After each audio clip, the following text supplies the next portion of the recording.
Hello, Mighty Warriors, and welcome back to my channel. My name is Alicia, and on this channel, I talk to you and share with you my walk with the Lord, the way that He walks with me. He teaches me, He transforms me, and refines my character. And this particular week was very trying.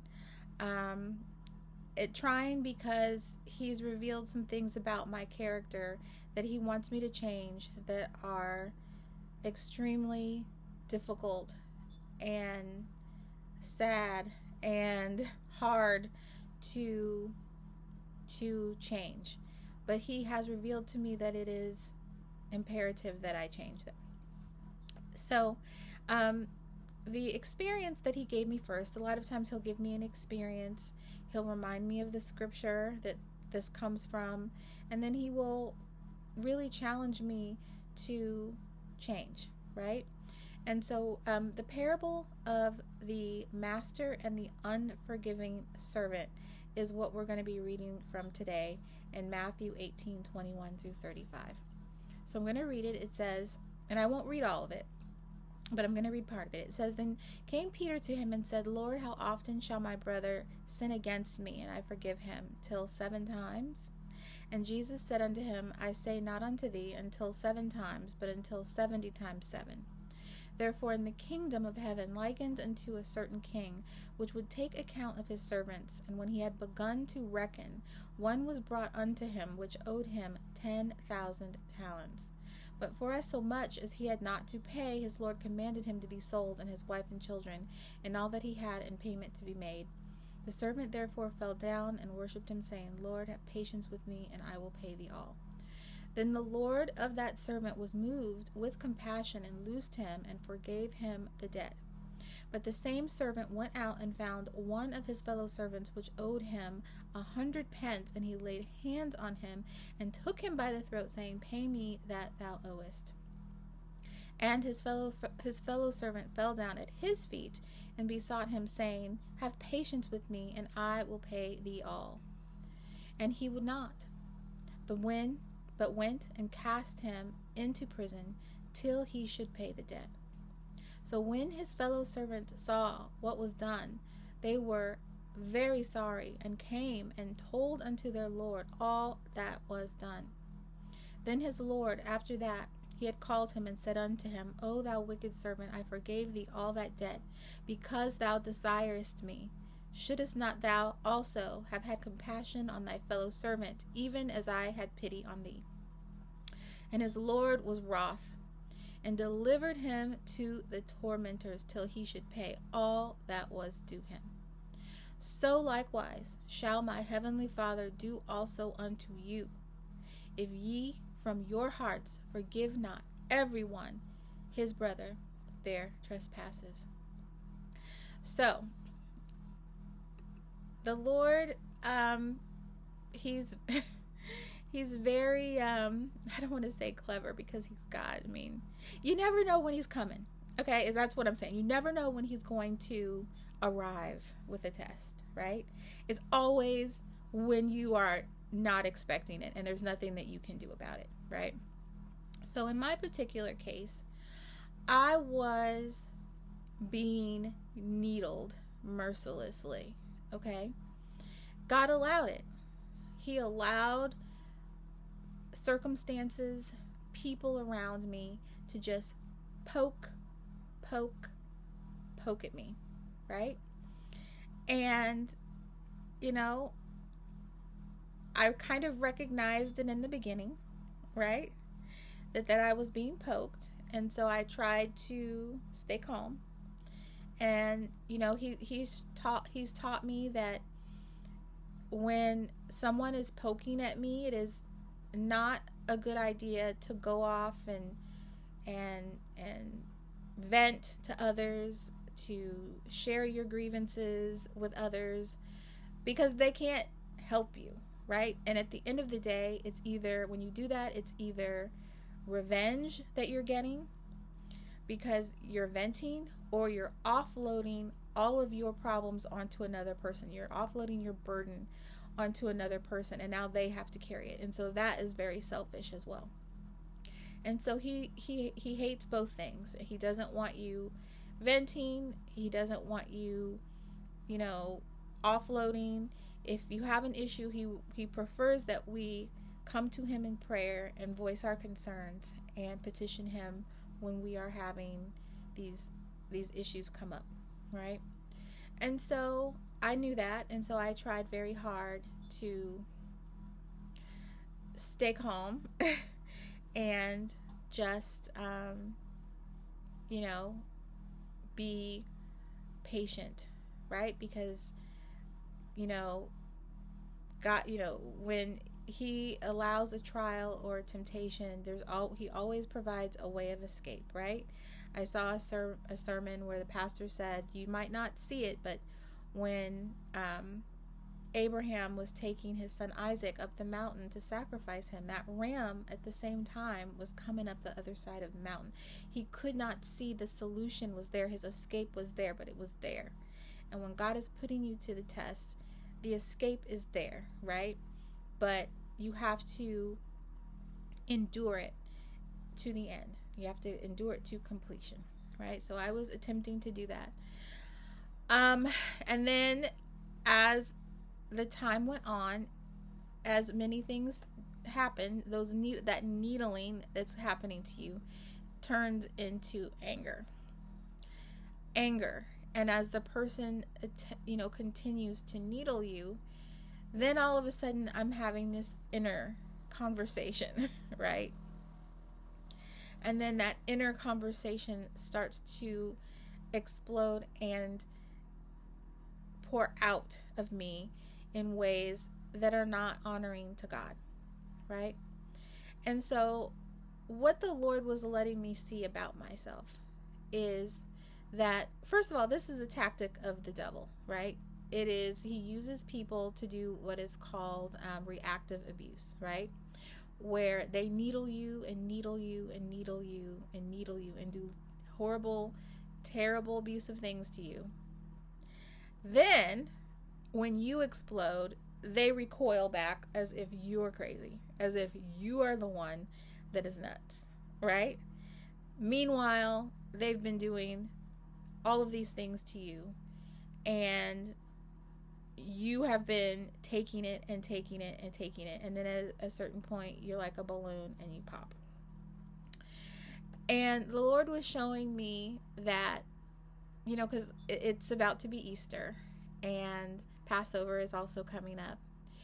And there was a wonderful, wonderful Our Daily Bread, Jack Beck, Holy Land video. I don't know if you've ever gone to Our Daily Bread and watched the Holy Land series.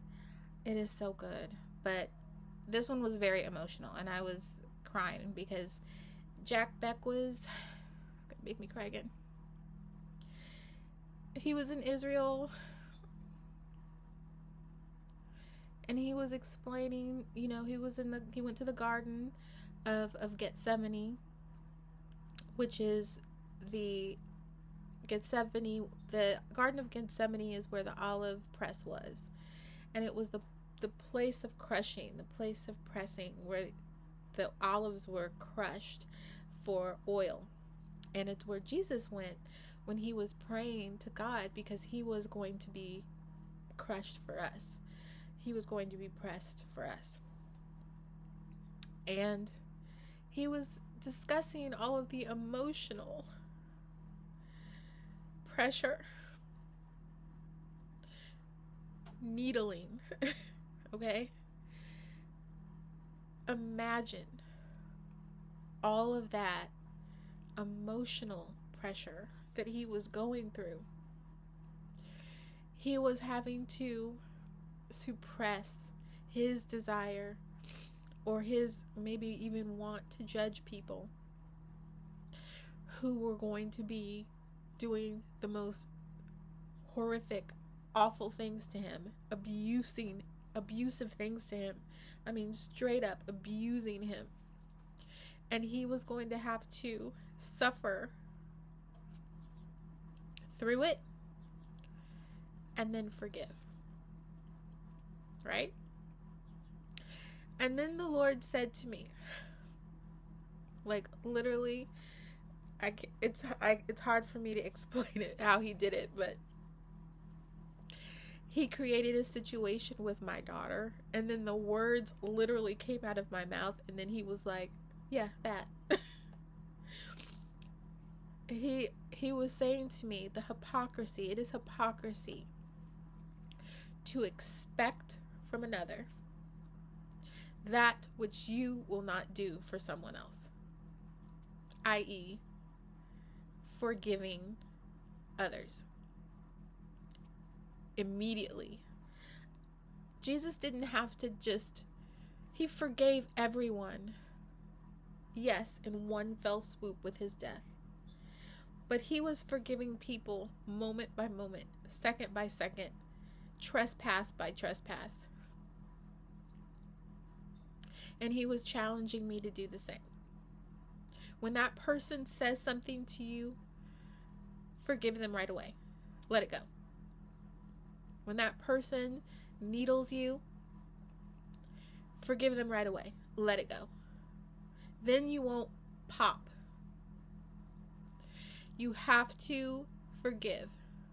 You cannot expect him in heaven, God, Jesus, to do that which you will not do for another. Sorry. And I'm always crying. But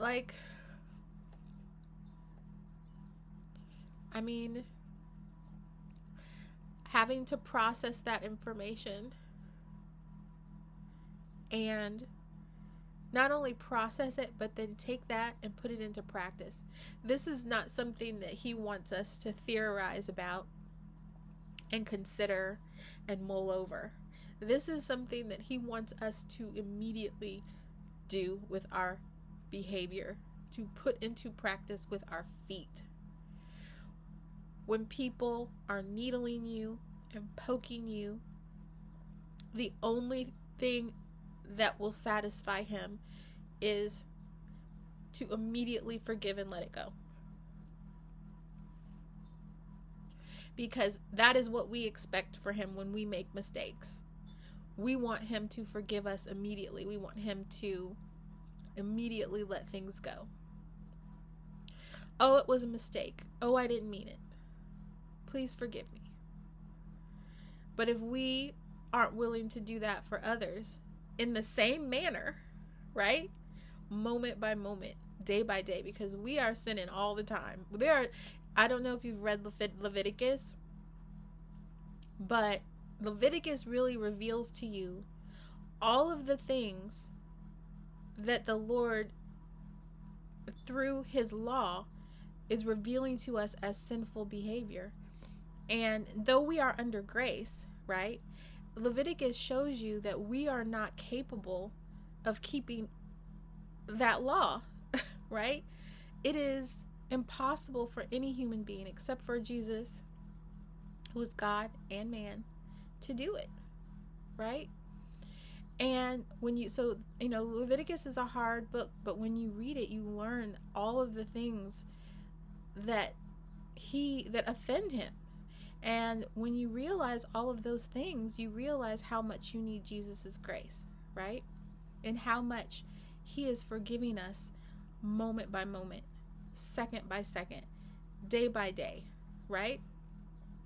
But he expects us to transform, right? And this is where it gets difficult. Because I was raised in a family where when people got offended, you knew about it. People popped off quickly. People let you know immediately that what you had said or how you had said it. It is completely countercultural and counterintuitive for me to just do the opposite, right?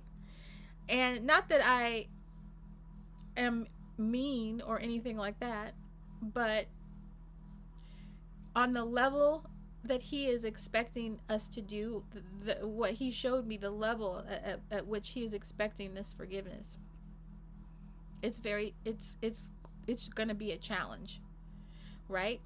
But when you agree to walk with the Lord, you agree to rise to that challenge, to not give up. There's no going back, right?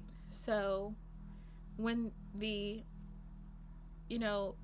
disciples were walking the way that the Lord had showed them to walk, and it never gets easier. The walk gets more and more difficult. He asks you to do harder and harder things. He asks you to take on his character, because if we are to represent him as his disciples, as his servants, he wants to know that we are not going to embarrass him, right? Think about how when you have children and you go out with them. Your children are a representative of you. And when they go out in the world and misbehave, right? It's embarrassing, right? It's embarrassing. You want to chastise them. You want to pull them, yank them aside, and then you may not, you start to have these feelings like, well, you know what, maybe next time we do this type of thing, you don't need to go, you don't need to be, I don't need to take you, I don't need to, if you can't, that's a threat we all give our kids, if you're not going to behave, then maybe you just don't need to go to this type of thing, or maybe you need to hang out in the kids section, or the same thing with him. If we cannot behave and perform and have his character and display his character when we are representing him, why would he want to use us? Why would he want to use us as a one of his vessels, or people that he has out there teaching others? He is very intentional, and if you want to be his servant, if you want to represent him, you have to take on his character traits, literally, right? People are going to needle you in so many ways, and you have to learn how to recognize that it's Satan behind them, that he knows the buttons to push. He's got monitoring spirits who know you very, very well. They know that you're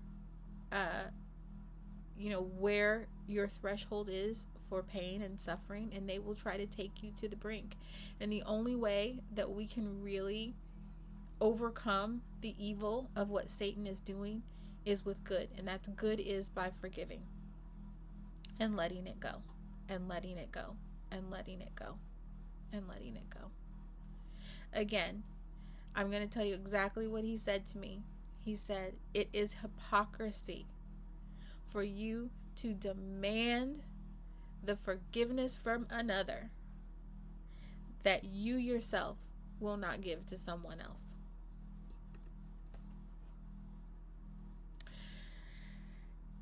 So, thank you for listening. I hope that this message blessed you. I hope that you learned something from it.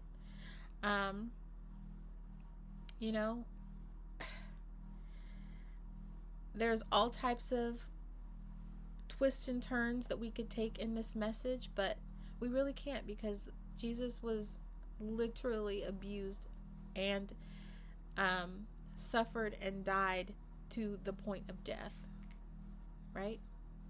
And so he is asking us to forgive others their trespasses, as he is asking us to forgive others and their trespasses as we expect for him to forgive us of our trespasses.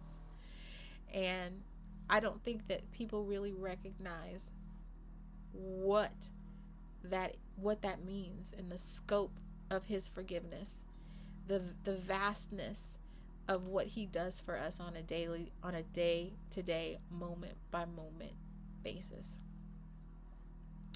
Thank you for listening, and I'll see you next time.